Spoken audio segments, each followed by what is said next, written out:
हरी. जय जय राम कृष्ण हरी. जय जय राम कृष्ण हरी. जय जय राम कृष्ण हरी. जय जय राम कृष्ण हरी. जय जय राम कृष्ण हरी. हरे जय जय राम कृष्ण हरी.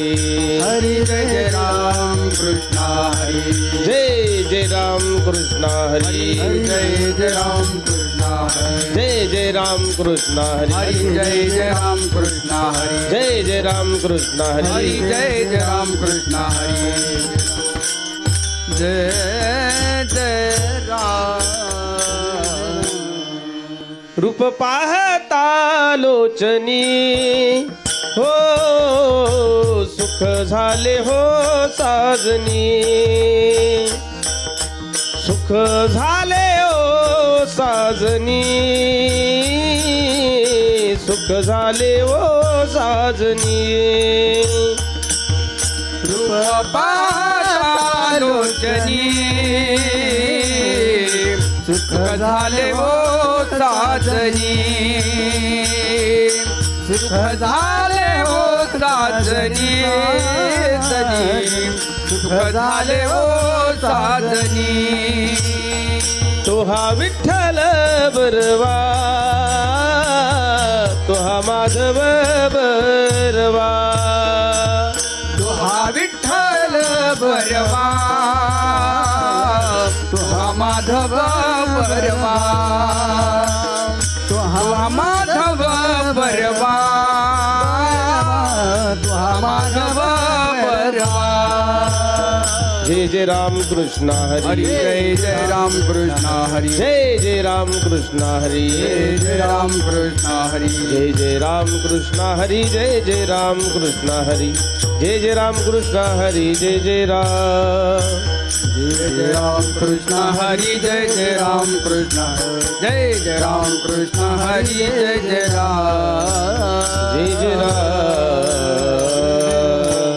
वैष्णवा संगती सुख वाटे जीवा. वैष्णवा संगती सुख वाटे जीवा. वैष्णवा संगती सुख वाटे जीवा. वैष्णवा संगती सुख वाटे जीवा. आणि कमी देवा काही नेने. आणि कमी देवा काही नेने. आणि कमी देवा काही नेने. गायनाचे उडे आपुलिया छंदे. गायनाचे उडे आपुलिया छंदे. गायनाचे उडे आपुलिया छंदे. गायनाचे उडे आपुलिया छंदे. मनाचे आनंदे आवडीने. मनाच्या आनंदे आवडीने. मनाच्या आनंदे आवडीने. लाज भय शंका दुराविला मान. लाज भय शंका दुराविला मान. लाज भय शंका दुराविला मान. लाज भय शंका दुराविला मान. न कळे साधन या परते. कळे साधन या परते. न साधन या परते. तुका म्हणे आता फुल्या सायासे.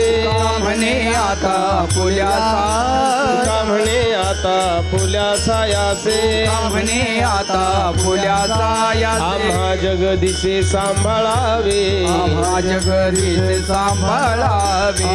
जगदीशे सांभाळावे. गायनाचे उडे आपुलिया छंदे. गायनाचे उडे आपुलिया छंदे. गायनाचे उडे आपुलिया छंदे. गायनाचे उडे आपुलिया. मनाचे आनंदे आवडीने. मनाच्या आनंदे आवडीने. मनाची आनंद आवडीने.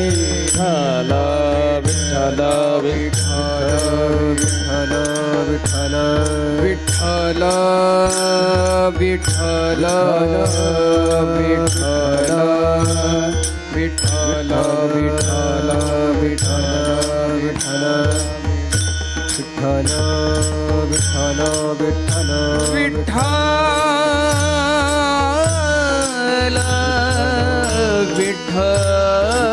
विठ्ठल विठ्ठल विठ्ठल विठ्ठल विठ्ठल विठ्ठल विठ्ठल विठ्ठल विठ्ठल विठ्ठल विठ्ठल विठ्ठल विठ्ठल विठ्ठल कुंडलिक वरदा हरी विठ्ठल श्री ज्ञानदेव पंढरीनाथ भगवान माऊली ज्ञानेश्वर महाराज जगद्गुरु तुकाराम महाराज सद्गुरु जोग महाराज की विठ्ठल विठ्ठल विठ्ठल विठ्ठल विठ्ठल विठ्ठल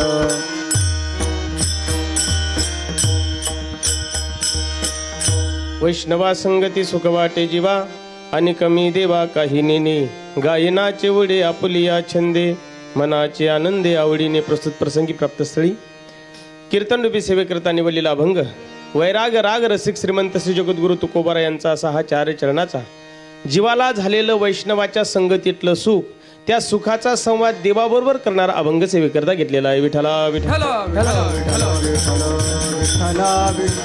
या अभंगामधून तुकाराम महाराज जगाच्या मालकाच्या समोर उभे राहतात आणि समोर उभे राहिल्याच्या नंतर सांगतात की देवा मला ह्याच्यापेक्षा आता काही मिळवायची इच्छा राहिली नाही. काय मिळवायची इच्छा राहिली नाही का तर मला वैष्णवाची संगत प्राप्त झाली आणि वैष्णवाची संगत प्राप्त झाल्याच्या नंतर माझ्या अंतकरणाला एवढा आनंद झाला की मला आता असं वाटतं जगातले सर्व सुख माझ्या चरणाशी किंवा माझ्या अंतकरणामध्ये साठवलेले आहेत म्हणून मला तुझ्याकडून काही मिळवण्याची अपेक्षा राहिलेली नाही.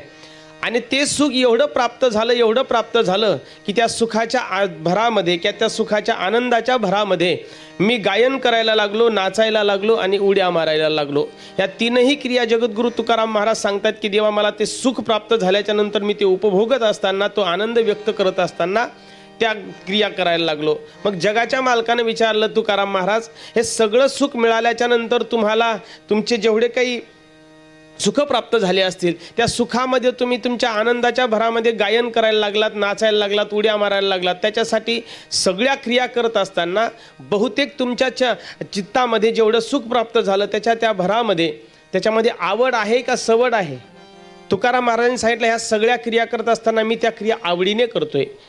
गुण गायीन आवडीने. प्रत्येक गोष्ट ही परमार्थातली ही आवडीने असली पाहिजे, त्याच्यामध्ये सवड नसावी. तुकाराम महाराज म्हणतात मी माझ्या मनाच्या छंदामध्ये ती आवड निर्माण केलेली आहे आणि गायन करतोय, नाचायला लागलोय, उड्या मारायला लागलोय. आणि उड्या मारायला लागलोय हा शब्द उच्चारल्याच्या नंतर मग मात्र जगाच्या मालकानं प्रश्न केला तुकाराम महाराज अशा या नाचण्या गाण्यामध्ये उड्या मारण्यामध्ये व्यवहाराच्या दृष्टीनं तुम्हाला कधी जगाच्या दृष्टीनं लज्जा भीती शंका तुमच्या मनामध्ये येते का नाही?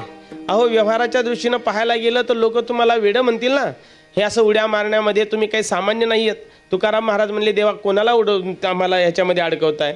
लज्जा भीती शंका ह्याच्या पुढं आमची वृत्ती गेलेली आहे आणि ह्या वृत्तीमध्ये आम्ही न अडकता आमच्या ठिकाणी लज्जाही नाही, भीती नाही, शंका नाही आणि मानाचं म्हणत असाल तर आम्हाला मानदंभ चेष्टा आहे तो शुकरांची विष्ठा. म्हणजे मानाच्या बाबतीत आम्ही शुकरांची विष्ठेच्या प्रमाणे त्या मानाला समजतो म्हणून आम्हाला त्याची सुद्धा चिंता वाटत नाही. मग तुकाराम महाराजाला देवानं प्रश्न केला, म्हणले तुकाराम महाराज हे सगळं जर तुम्हाला त्या वैष्णवाच्या संगतीत प्राप्त होत असेल तर मग तुम्ही हे गारानं माझ्याकडे का बरं घेऊन आलाय किंवा वैष्णवाचं कौतुक माझ्यासमोर येऊन का बरं करताय? त्यावेळेस तुकाराम महाराजांनी सांगितलं देवा हे सगळं जरी सुख मला प्राप्त झालं असेल तर मिळालेलं सुख हे माझं प्रारब्ध आहे. पण प्रारब्धानं मिळालेल्या गोष्टी सगळंच आपल्याकडे राहतील असं काही सांगता येत नाही. कधी कधी आपल्याला प्रारब्धानं काही मिळत असते पण प्रारब्धानं मिळालेल्या वस्तू प्रारब्धानं मिळालेल्या गोष्टी ह्या जशाच तशा जर ठेवून घ्यायच्या असतील, जशाच तशा जर ह्या टिकवायच्या असतील तर त्याला सांभाळणारा तरी तू आहे ना. म्हणून तुझ्या समोर गातोय, म्हणून तुला सांगतोय की तुका म्हणे आता आपुल्या सायासे. देवा तुझ्या सायासानं आम्हाला आता सांभाळलं पाहिजे आणि हे जर तू माझ्यासाठी एवढं केलं तर मग गायनाचे उडे आपुलिया छंदे मनाचे आनंदे आवडीने. विठ्ठल विठ्ठल विठ्ठल विठ्ठल विठ्ठल. या अभंगामधून जगद्गुरु तुकाराम महाराज जगाच्या मालकाशी संवाद साधतायत म्हणजे बोलतायत.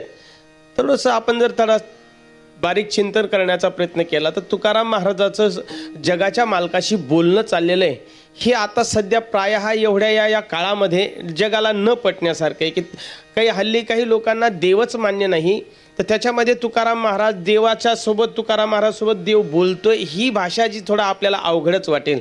कारण काही लोकांना परमार्थ त्याच्यानंतर देव ह्या गोष्टीवर विश्वास आज हल्ली राहिलेला नाहीये.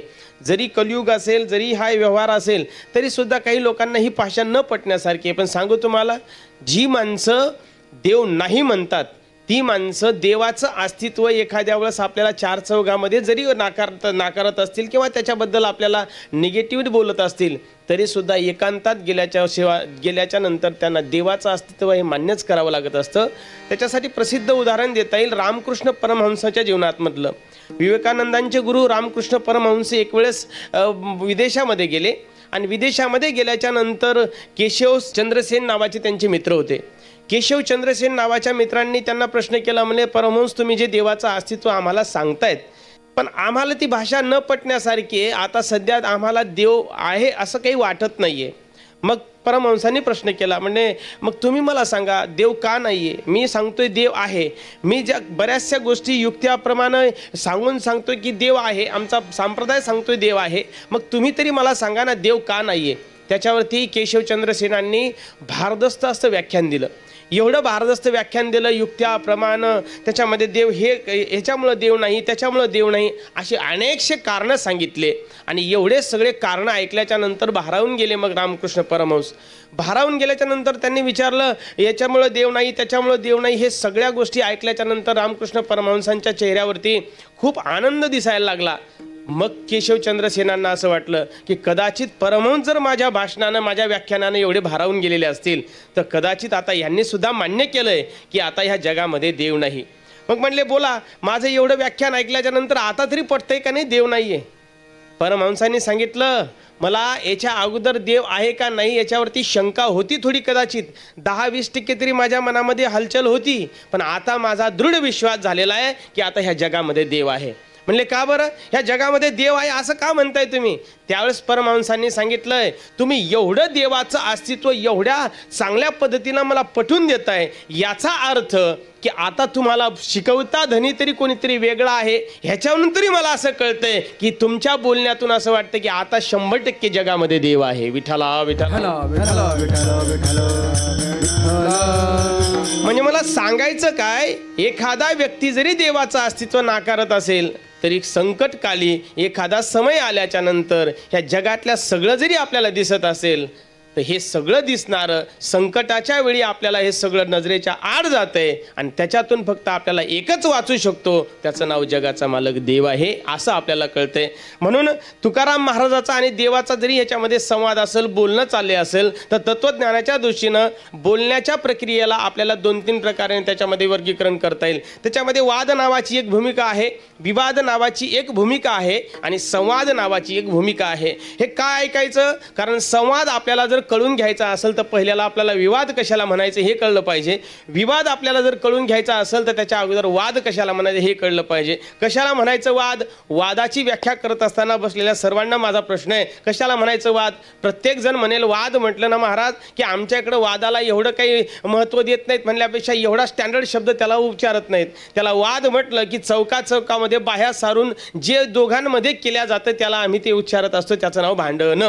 प्रत्येकाला माहिती आहे भांडण एखाद्या गावकीबद्दल असेल, एखाद्या श्रेयाबद्दल असेल, गावातलं श्रेय असेल, भावकीबद्दल असेल, प्रत्येकाच्या जीवनामध्ये वाद नावाची भूमिका येत असते. पण वाद म्हणायचं कशाला?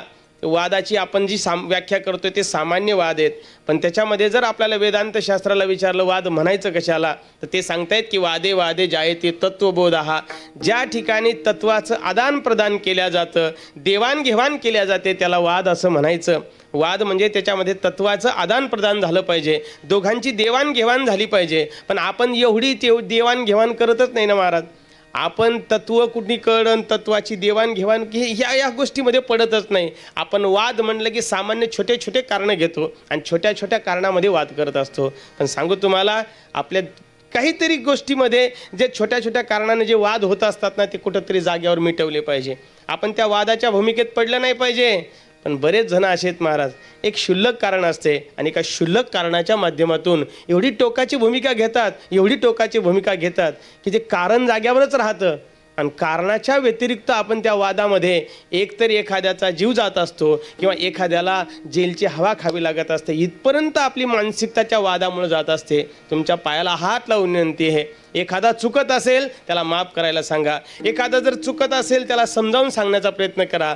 आणि एखाद्याच्या जास्तच गलती झाली असेल ना, आपल्याला राग आला असेल तर त्याला तिसच त्याच ठिकाणी माफ करायला शिका. विठ्ठला विठ्ठला विठ्ठला विठ्ठला विठ्ठला विठ्ठला. माफ केलं पाहिजे महाराज. प्रत्येकानं एखाद्याला सांभाळून घेतलं पाहिजे. पण वाद करत असताना हे झाले टोकाच्या पाऊलाचे वाद. कधी कधी घरगुती सुद्धा वाद होत असतात. घरगुती वाद होत असतात. कधी कधी सासूचं सुनेसोबत पटत नाही, कधी कधी सुनेचं सासूसोबत पटत नाही, कधी कधी मुलाचं बापासोबत पटत नाही, कधी कधी बापाचं मुलासोबत पटत नाही. हे सुद्धा सामान्य वाद आहेत. पण ह्याच्यापैकी एक वाद असा असतो महाराज की तो वाद नाही म्हटलं, एखाद्यानं किती म्हटलं की मला करायचा नाही तरी तो करावाच लागत असतो. तो म्हणजे नवरा बायकोतला वाद. प्रत्येकाच्या जीवनात आहे, तुमच्याही जीवनात आहे, माझ्याही जीवनात आहे, प्रत्येकाच्या जीवनामध्ये तो वाद आहे. पण तो वाद करण्यासाठी काही त्याला मोठं कारण सुद्धा लागत नाही महाराज. त्याच्यासाठी वादाला काही एवढं कारण लागत असतं का? अहो, छोटं एखादं कारण झाल्याच्या नंतर सुद्धा त्यांच्यामध्ये वाद होत असतो. पण वाद करत असताना त्याच्यामध्ये सुद्धा आनंद आहे महाराज. आनंद आहे ना त्याच्यामध्ये बी.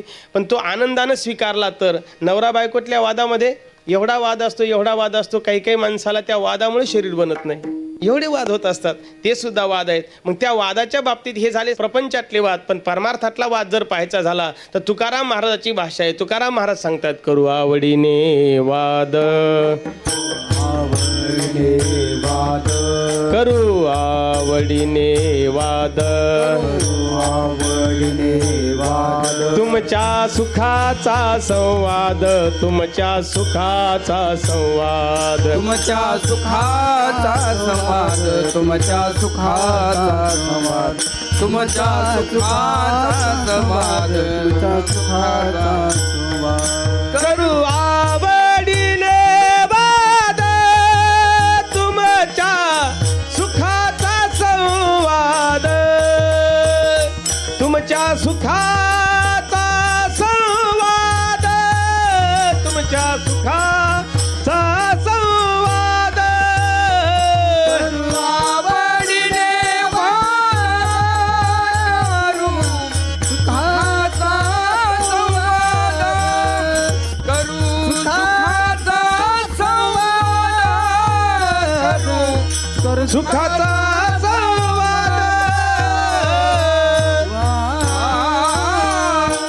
करू आवडीने वाद आणि तुमच्या सुखाचा संवाद. तुकाराम महाराज जगाच्या मालकासोबत वाद करतात, पण त्याच्यामध्ये सुद्धा जगाच्या मालकाच्या सुखाचा संवाद करतात, असं तुकाराम महाराजांची भाषा आहे. वाद नावाची भूमिका कळाली त्याच्यानंतर आपल्याला पाहायचं विवाद कशाला म्हणायचं. विवाद त्याला म्हणायचं दोन व्यक्ती एका ठिकाणी बसल्याच्या नंतर एकाच विषयाच्या संबंधानं चाललेली उलट चर्चा, त्याला विवाद म्हणा. व्यवहारामध्ये विवाद शोधायचा असेल तर व्यवहारामध्ये विवाद त्याला म्हणायचं महाराज. एखादं कोणतंही घटना घडल्याच्या नंतर घटना घडल्यावर टी व्हीला त्या प्रकरणावरती प्रकाश टाकला जातो. वेगवेगळ्या पक्षाचे प्रवक्ते त्याच्यावरती बोलत असतात आणि ती जी येणारी उलट क्रिया आहे, उलट प्रतिक्रिया आहे, त्यालाच विवाद म्हणायचं. आपण तुकोबाराच्या भाषेत सुद्धा विवादाची व्याख्या पाहिली आणि आपण व्यावहारिक भाषेमध्ये सुद्धा त्याची उलट क्रिया पाहण्याचा प्रयत्न केला, म्हणजे त्याला म्हणायचं विवाद. वाद नावाची भूमिका कळाली, विवाद नावाची भूमिका कळाली. आता ही दोन्ही भूमिका कळल्याच्या नंतर आपल्याला संवाद नावाची भूमिका पाहायची. कशाला म्हणायचं संवाद? संवाद त्याला म्हणायचं दोन व्यक्ती एका ठिकाणी बसल्याच्या नंतर एकाच विषयाच्या संबंधानं चाललेली सुचर्चा, त्याला संवाद म्हणा. आणि खऱ्या अर्थानं सुचर्चा झाली पाहिजे. प्रत्येकाच्या दोघांच्या मध्ये कोणीतरी घरात बसले पाहिजे आणि घरात बसल्याच्या नंतर त्याच्यामध्ये सुचर्चा झाली पाहिजे. कौटुंबिक वातावरण असेल तरी त्याच्यामध्ये सुचर्चा असावी आणि सामाजिक वातावरण असेल त्याच्यामध्ये सुद्धा सुचर्चा असावी. प्रत्येक गोष्ट ही सुचर्चेनं सुटत असते महाराज. सुटत असतात काही गोष्टी, पण त्याच्यामध्ये चर्चा झाली पाहिजे. हल्ली असं झाले ना महाराज, मोबाईलच्या युगामध्ये प्रत्येकजण आपापल्यामध्ये व्यस्त आहे. एवढा व्यस्त आहे 10 जण जरी एका ठिकाणी बसले तर 10 जण एका ठिकाणी बसून सुद्धा एक शब्द सुद्धा एकमेकाला बोलत नाहीत. एवढा आपण एकमेकाच्या बाजूला गेलेलो आहे, एकमेकाचे दुरावलेले आहेत महाराज. लोक म्हणतात मोबाईल हे आल्यापासून जग हे जोडल्या गेलं. आपण विदेशातल्या लोकाला सुद्धा एका क्षणामध्ये संपर्क करू शकतो, पण आपल्या जवळच्या माणसाच्या अंतःकरणामध्ये काय चाललं हे सुद्धा आजकाल पाहायला रिकाम पण नाहीये. एवढे आपण एकमेकाच्या जरी जवळ गेलो असेल तरी आता शरीरानंच जवळ आहेत महाराज, मनानं खूप लांबल्या गेलेलो आहेत. म्हणून मला सांगायचं काय, कुठंतरी संवाद झाला पाहिजे. दोन व्यक्ती एका ठिकाणी बसल्या पाहिजे आणि बसल्याच्या नंतर त्यांच्यामध्ये संवाद झाल्या पाहिजे. पण संवादाची व्याख्या करत असताना आपण असं ऐकलं की दोन व्यक्तीच्या मध्ये झालेलं बोलणं त्याला संवाद म्हणायचं आहे. पण या अभंगाची भाषा जर आपण लक्षात घेतली, या अभंगाचं जर थोडंसं बारकाईनं चिंतन केलं, तर या अभंगामध्ये आपल्याला तुकाराम महाराजाचा पूर्ण अभंग डोळ्यासमोर घेतल्याच्या नंतर असं लक्षात येईल की अभंगामध्ये एकटे तुकाराम महाराजच बोलताना दिसत आहेत. देव कुठं बोलू लागतोय हा. आणि संवादाची व्याख्या तर आपण अशी केली की त्याच्यामध्ये जगाच्या मालकाचं बोलणं झालं पाहिजे, दोन व्यक्ती बोलल्या पाहिजे. मग तुकाराम महाराजाचं जर बोलणं पूर्ण दिसत असेल तर देव कुठं बोलू लागतोय कधीतरी लक्षात घेतलं नाही पाहिजे आपण. मग संवाद म्हणायचं कसं? संवादाची व्याख्या तर दोन व्यक्ती बोलल्या पाहिजे. काही गोष्टी दिसत नसल्या तरी ती मानून घ्यायच्या असतात, त्याला संवाद म्हणायचं असते. काही गोष्टी आपण कधी कधी शास्त्रानं आम्हाला प्रमाण सांगितलेले आहेत. त्याच्यामध्ये शब्द प्रमाण आहे, प्रत्यक्ष प्रमाण आहे, उपमेय प्रमाण आहे, असे 6 प्रकारचे प्रमाण सांगितले. त्याच्यामध्ये अनुमान नावाचं एक प्रमाण आहे. त्या अनुमान नावाच्या प्रमाणामध्ये आपल्याला असं सांगता येईल की एखाद्या गोष्टीवरून दुसऱ्या गोष्टीचा लावलेला अंदाज आपल्याला त्याला अनुमान प्रमाण म्हणता येतं. एखाद्या ठिकाणी आपल्याला टाळ वाजताना दिसत आहेत, टाळ वाजताना टाळाचा ध्वनी आपल्या कानावरती आला, तर टाळाचा ध्वनी आपल्या कानावर आल्याच्या नंतर आपण काय अनुमान करणार हो? ज्या अर्थी इथं टाळ वाजायला लागले त्या अर्थी तिथं काय असलं पाहिजे? कीर्तन असलं पाहिजे, भजन असलं पाहिजे. त्याच्यासाठी आपल्याला प्रसिद्ध उदाहरण देता येईल, यत्र यत्र धुमाहा तत्र तत्र वन्यही. एखाद्या ठिकाणी जर डोंगरावरती धूर दिसायला लागला तर आपल्याला कदाचित म्हणता येईल की जिथं धूर दिसतोय तिथं काय असलं पाहिजे? अग्नी प्रज्वलित झालेला असला पाहिजे, तिथं अग्नी असला पाहिजे. 2 गोष्टी पाहिल्या आपण तत्वज्ञानाच्या दृष्टीनं. व्यावहारिकदृष्ट्या जर आपण पाहायचं झालं तर एखादा व्यक्ती आपण पाहिला, दूरवर आपल्याला माणूस दिसतोय आणि त्या माणसाचा कानाला फोन लावलेला आहे आणि फोन कानाला लावल्याच्या नंतर तो व्यक्ती फोनवरती काहीतरी एखाद्या विषयाच्या संबंधानं बोलतो आहे. आपल्याला दिसत असताना किंवा आपण त्या माणसाला पाहिल्याच्या नंतर तो व्यक्ती आपल्याला फोनवर बोलताना दिसल्याच्या नंतर आपल्याला एक व्यक्ती दिसायला लागला का दोघेही दिसायला लागले, त्याच्या समोरचाही माणूस दिसायला लागला? आपल्याला फक्त एक व्यक्ती दिसायला लागला. मग एक व्यक्ती दिसल्याच्या नंतर आपण काय अंदाज लावला, काय अनुमान लावलं? ज्या अर्थी हा माणूस फोनवर बोलायला लागला त्या अर्थी त्याला कोणीतरी तिकडून सुद्धा फोनवर बोलणारा असला पाहिजे. आपण अंदाज लावला का नाही? हल्ली आता तिकडून न बोलणारा जरी असला तरी इकडून फोनवर बोलणारे भरपूर आहेत. येते लक्षात?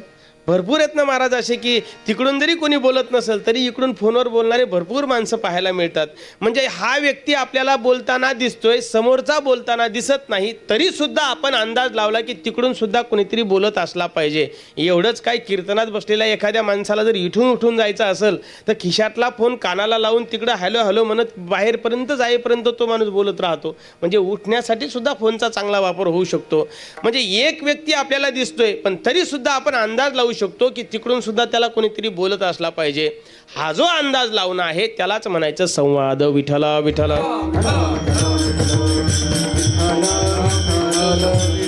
तुकाराम महाराजाचा देवाचा संवाद पाहण्यासाठी आपल्याला थोडासा तुकोबारायच्या जीवनाचा विचार करायचा आहे. तुकाराम महाराजाच्या घरची परंपरा आहे वारीची. तुकाराम महाराज वारीला जातात. वारीला जाणं म्हणजे अंतःकरण शुद्ध करून घ्यायचं असेल तर माणसाच्या जीवनामध्ये वारी घडली पाहिजे. हस्तो पवित्रो यदि दान पुण्यो, पादो पवित्रो यदि तीर्थयात्रा, कंठो पवित्र यदि नाम घोषो, हृदयो पवित्र यदि ब्रह्मनिष्ठा, हस्तस्य भूषणम दानम. जव हे सकळ सिद्ध आहे, हात चालावया पाय, तव तू आपले स्वहित पाय, तीर्थयात्रे जाय चुकू नको. तीर्थयात्रेला माणसानं गेलं पाहिजे. माणसाच्या जीवनाचं जर परम कर्तव्य काय असेल तर वाचावी ज्ञानेश्वरी आणि डोळा पाहावी पंढरी. डोळ्यानं पंढरपूर आपल्याला पाहता आलं पाहिजे. आणि ते वारीला गेल्याच्या नंतर त्यातला जो आनंद आहे तो आनंद आपल्याला त्यालाच विचारता येईल, त्यालाच अनुभवता येईल ज्यानं अंतःकरणातून वारी केलेली आहे. अंतःकरणातून ज्यानं वारी केली ना, एकदा जरी एखाद्यानं वारी केली तर मला असं वाटत नाही एकदा त्याच्या अंतःकरणाला जर त्या वारीचा आनंद घेता आला तर पुढच्या वर्षी त्याला जर घरी बांधून ठेवलं ना तरी सुद्धा त्याला असं वाटेल महाराज की मी नायलॉनच्या दोरीने जरी बांधल्या गेलो तरी मी आता वारीलाच गेलो पाहिजे. एवढा वारीचा आनंद आहे. वारीला माणसानं गेलं पाहिजे. किती आनंद आहे महाराज वारीला. पण आनंद घेणाऱ्यालाच तो आनंद घेता येतो. काही जण म्हणतील महाराज कशाची व्यवस्था आहे हो वारीमध्ये, कशाची व्यवस्था नाही, राहण्याची व्यवस्था नाही, कुठं काहीच होत नाही ना, एवढं काही सुखसुविधा त्या वारीमध्ये नाहीत. वारीमध्ये व्यवस्था पाहून गेलंच नाही पाहिजे. वारीला जायचं असेल तर माणसानं अवस्था पाहून गेलं पाहिजे. अवस्थेची वारी आहे, व्यवस्थेची वारी नाही आहे. विठ्ठला विठ्ठला.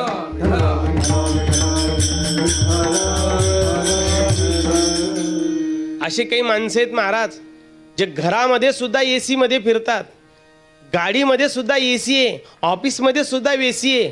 AC मध्ये राहणारे माणसं वारीला आल्याच्या नंतर गांजर गवतात झोपायला तयार राहतात महाराज. एवढा मोठा सोहळा आहे, पण एवढ्या सोहळ्यामध्ये 10 लाख लोक चालतात, पण 10 लाख लोक चालल्याच्या नंतर सुद्धा कोणीच कोणाला धक्का सुद्धा लागू देत नाही. हे वारीचं रहस्य आहे. एवढा मोठा सोहळा आहे, पण एवढ्या मोठ्या सोहळ्यामध्ये एवढा सोहळा चालत असताना कुठंच अनुसूचित प्रकार घडत नाही. हे वारीचं रहस्य आहे. आणि त्यातल्या त्यात एवढा मोठा सोहळा आहे, कोणतंच नियोजन नाही, पण एकही वारकरी उपाशी राहत नाही. ही माझी ज्ञानोबरायची कृपा आहे. विठ्ठला विठ्ठला.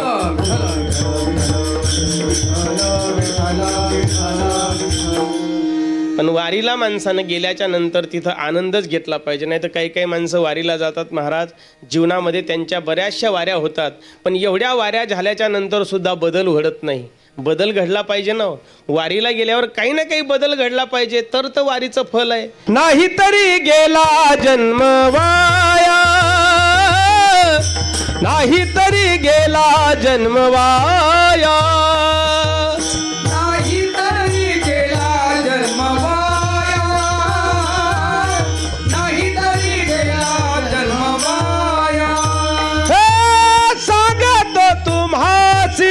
भजारे विठ्ठला,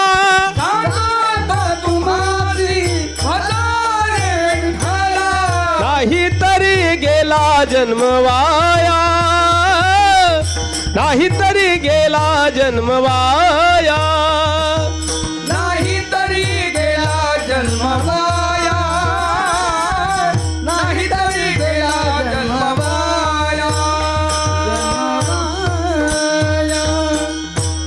अशा किती फेऱ्या झाल्या माणसाच्या, म्हणजे माणसाला वारीचं फल प्राप्त होईल.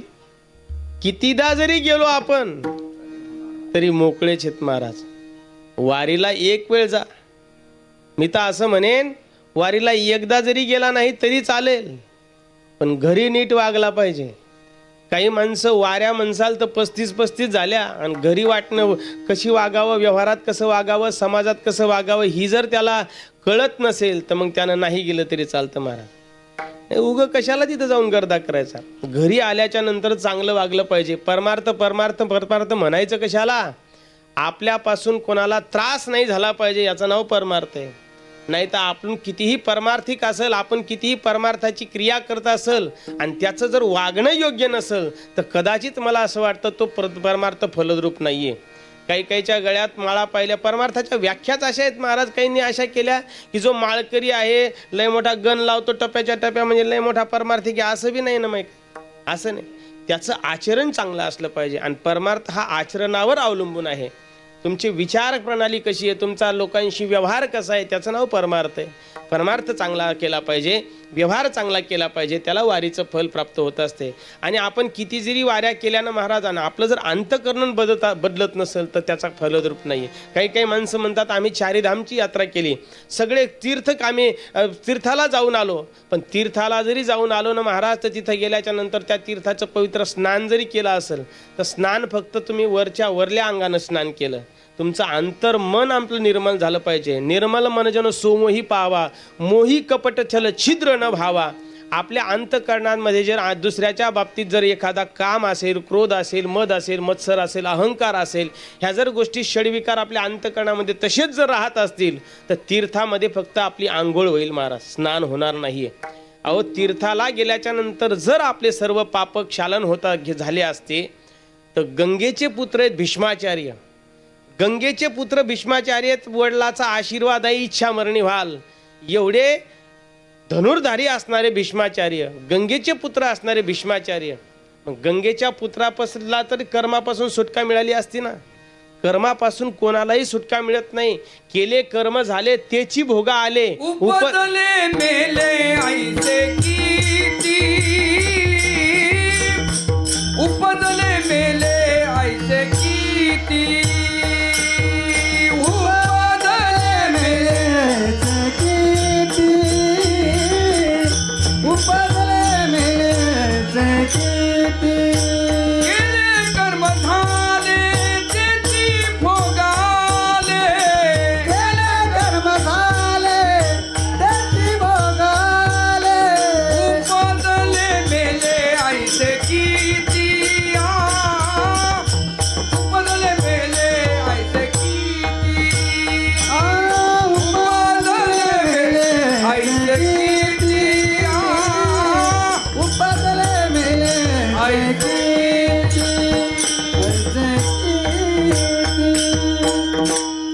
केले कर्म झाले तेची भोगा आले आणि उपजले मेले ऐसे किती. जसं कर्म कराल तसं ते भोगावं लागत असतं. मला कर्मापासून सुटका कोणालाच होऊ शकत नाही. म्हणून माणसाचे कर्म चांगले पाहिजेत. भीष्माचार्य गंगेचे पुत्र आहेत, पण शेवटचे क्षण 6 महिने जवळपास बाणाच्या शेवरती शरपंजरी पडावं लागलं. का? कर्म चुकलेलं आहे. मग आपण जर तीर्थाला गेलो असेल ना, तर तीर्थाला गेल्याच्या नंतर आपलं कुठंतरी बदल झाला पाहिजे. मागं काय केलं ते सोडून द्या, पण आता इथून पुढं तरी कमीत कमी आपण चांगलं वागण्याचा प्रयत्न केला पाहिजे. म्हणून तीर्थयात्रा तुकोबारायची झाली. तीर्थाच्या सुद्धा काय आहे महाराज, तीर्थाला गेल्याच्या नंतर तीर्थाला कसं गेलं पाहिजे. यात्रा वासम तद अधिकरण स्नानादी पुण्याचरण. त्या यात्रेला गेल्याच्या नंतर तिथं जे काही पवित्र तीर्थ आहे त्याचे स्नान झालं पाहिजे. स्नान झाल्याच्या नंतर तिथं आपण वास्तव्य केलं पाहिजे, काही दिवस राहिलं पाहिजे. तर अधिकरण स्नानादी पुण्याचरण म्हणजे कुठं तिथं पारायण केलं पाहिजे, म्हणजे काही ना काही पुण्याचरण केलं पाहिजे. आणि आपल्या अहंतेचं दान तिथं दिलं पाहिजे. अशा सगळ्या गोष्टी तिथं केल्या पाहिजे. पंढरपूरचा सुद्धा विधी आहे. पंढरपूरला गेल्याच्या नंतर चंद्रभागे स्नान आणि विधी तो हरिकथा. तिथं चंद्रभागेचं स्नान केलं पाहिजे आणि हरिकथा काही ना काही पुण्याचरण तिथं सुद्धा घडलं पाहिजे. तुकोबारायचं चंद्रभागेचं स्नान झालं, प्रदक्षिणा झाली. प्रदक्षिणा झाल्याच्या नंतर आता रावळामध्ये दर्शनासाठी तुकाराम महाराज गेलेले आहेत. तुकाराम महाराज रावळामध्ये दर्शनाला जातात. तुकाराम महाराज दर्शनाला गेल्याच्या नंतर एक एक माणूस सगळा त्यांच्या समोरचे सुद्धा लाईनीला लागलेले आहेत, दर्शन करत आहेत. अशामध्ये तुकाराम महाराजाचा नंबर त्या रावळामध्ये लागला. जगाच्या मालकाची ती सावळी प्रतिमा डोळ्यापुढं पाहिली आणि डोळ्यापुढं पाहिल्याच्या नंतर झाले समाधान तुमचे देखिले चरण. या अवस्थेला तुकाराम महाराज पोहोचले आणि अवस्थेला पोहोचल्याच्या नंतर तुकाराम महाराजांनी जगाच्या मालकाचं दर्शन घेतलं. उराउरी भेट झाली आणि भेट झाल्याच्या नंतर मग मात्र आता कृत्य झालो, इच्छा केली ते पावलो. सगळ्या गोष्टी तुकाराम महाराजांना असं समाधान प्राप्त झालं आणि प्राप्त झाल्याच्या नंतर मग मात्र आता दर्शन घेऊन बाहेर पडणार ह्याची एवढ्यामध्ये तुकाराम महाराजांना जगाच्या मालकाने आवाज दिला. म्हणले, ओ तुकाराम महाराज थांबा ना जरा. थांबा म्हणल्याच्या नंतर तुकाराम महाराजाच्या लक्षात आलं कोणीतरी मला आवाज देते. कोण म्हणून आवाज देते. मागं पुढं पाहिलं, दर्शनाच्या रांगेमध्ये भरपूर लोक लागलेले आहेत. कोणीच ओळखीचं दिसत नाही. पण कोणी जरी ओळखीचं दिसत नाही तरी सुद्धा तुकाराम महाराजांनी विचार केला आवाज तर आलेला आहे. मग म्हटले जाऊ द्या, मला भात झाला असेल किंवा असेल कोणीतरी ओळखीचं, मला नाही ओळखायला आलं.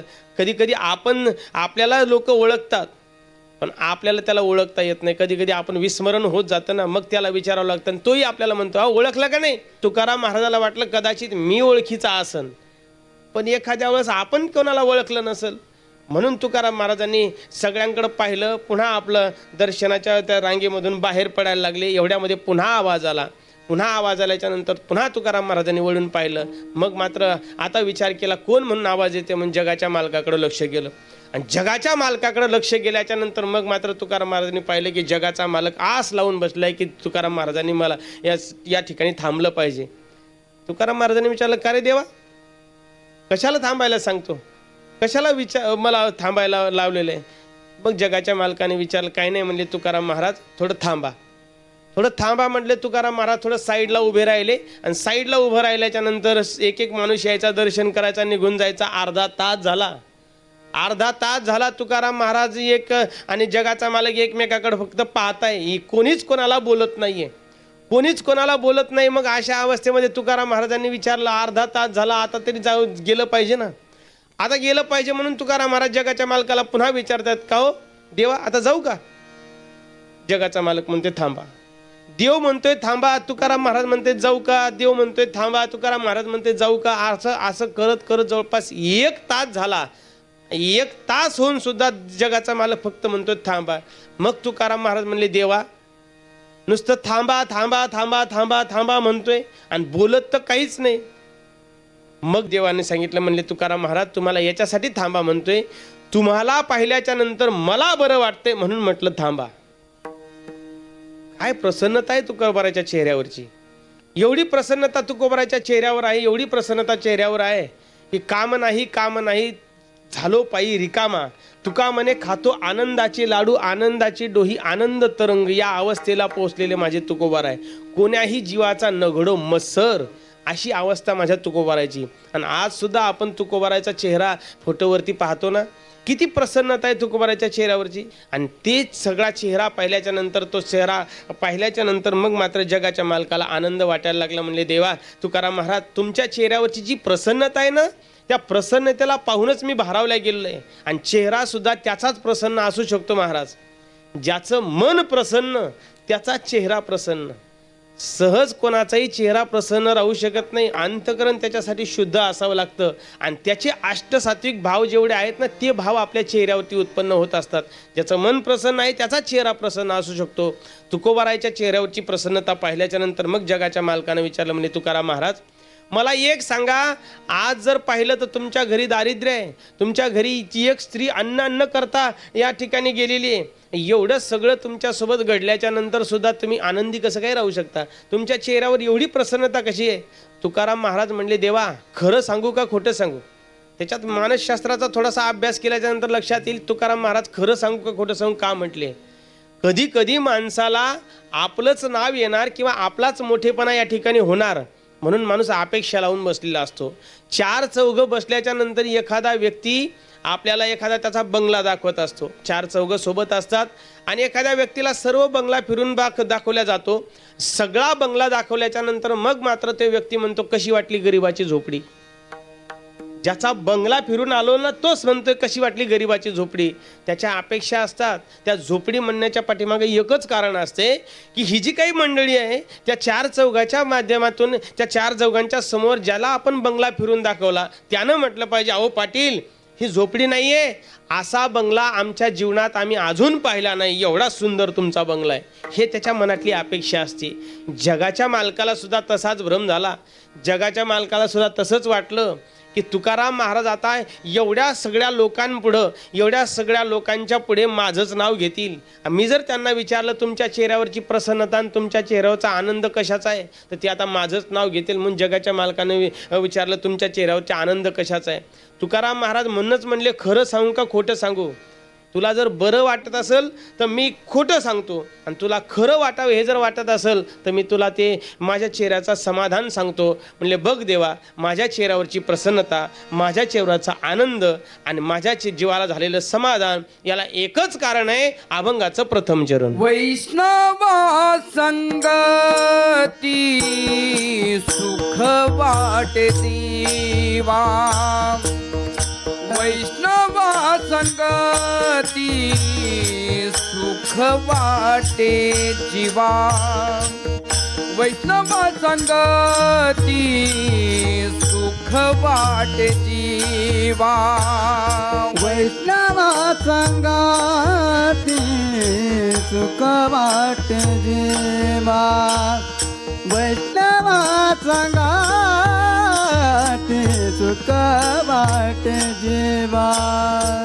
आणि कमी देवा काही नेने, आणि कमी देवा काही नेने, गायनाचे उडे आपुलिया छंदे, गायनाचे उडे आपुलिया छंदे, आणि कमी देवा काही नेने, आणि कमी देवा काही नेने, गायनाचे मुळे आपुलिया छंदे, गायनाचे मुळे आपुलिया छंदे.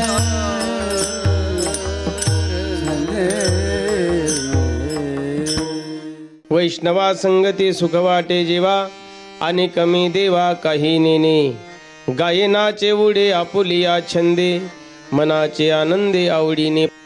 अभंगाच्या प्रथम चरणामध्ये जगद्गुरु तुकोबाराय सांगताय की देवा, मला जे सुख प्राप्त झालं त्याला एकमेव कारण आहे, ती म्हणजे मला मिळालेली वैष्णवाची संगत आहे. आणि त्या वैष्णवाच्या संगतीचा परिणाम म्हणून माझ्या चेहऱ्यावरचा आनंद आहे. पण एक जाणकार लोकांना काही प्रश्न उपस्थित होतील. प्रश्न माणसाला पडले पाहिजे. दोनच व्यक्तीला प्रश्न कोणाकोणाला पडत असतात. ज्याला काहीच कळालं नाही त्याला तरी प्रश्न निर्माण होत असतो, आणि काही ज्याला सगळंच कळालं त्याला प्रश्न निर्माण होत नसतो, पण ज्याला थोडं कळालं आणि थोडं नाही कळालं त्याला मात्र प्रश्न उपस्थित होत असतो. त्याच्यामध्ये आपल्या काही जाणकार व्यक्तीला असं प्रश्न पडेल की मला एक सांगा तुकाराम महाराज, की तुम्ही वैष्णवाची स्तुती गायन करता, मग वैष्णवाची स्तुती गायन करत असताना तुमचं एकविध नावाचं प्रकरण आहे, त्या एकविध नावाच्या प्रकरणामध्ये अनेक अभंग तुम्हीच लिहून ठेवले की त्याच्यामध्ये त्या अभंगाची भाषा आहे की तुकाराम महाराज तुम्ही जगाच्या मालकाला सुद्धा सांगताय की आम्हाला त्याच रूपामध्ये दर्शन दे की ज्या रूपामध्ये आमच्या डोळ्यामध्ये तुझी मूर्ती साठवलेली आहे. कोणती? करकटावरी तुळशीच्या माळा आणि ऐसे रूप डोळा दावी हरी, अशा रूपामध्ये आम्हाला दर्शन दे, असं म्हणणारी तुमची अभंगाची भाषा आहे. तुम्ही तुकोबारा असं म्हणत असता की तुमचे त्या जगाच्या मालकाशी पांडुरंगाशी एकविध एवढा भाव जोडलेला आहे की जसा एखाद्या पतिव्रतेचा आपल्या पतीशी भाव जोडला आहे. पतिव्रता नेने अनेकांची स्तुती, सर्व भावे पती ध्यानी म्हणी, किंवा प्रतिव्रते जैसा भ्रतार प्रमाण आम्हा नारायण तैशा परी, ही तुमची मनाची स्थिती आहे किंवा तुमच्या अभंगाचा या ठिकाणी आशय आहे. आणि एवढं सगळं असताना आज मात्र तुम्ही वैष्णवाची स्तुती गायन करायला लागले. मग एवढं काय त्या वैष्णवाच्या स्तुतीमध्ये किंवा संताच्या त्या संगतीमध्ये, की त्या संताच्या संगतीमध्ये तुम्ही तुमचा देव बाजूला ठेवला आणि आता संताला पुढं केलं. त्यावेळेस तुकाराम महाराज म्हणायला लागले, बघा म्हणले, देवाच्या संगतीत गेल्याच्या नंतर काय फल प्राप्त होते हे सुद्धा मी तुम्हाला सांगितलेलं आहे, पण संताच्या संगतीचं फल काय माहिती आहे? देवाची द्वारी उभा क्षणभरी तेने मुक्तिचारी साधी येल्या. देवाच्या दारात उभं राहिल्याच्या नंतर क्षणात मोक्ष प्राप्त होतं, हे देवाचं सामर्थ्य. विठ्ठला विठ्ठला विठ्ठला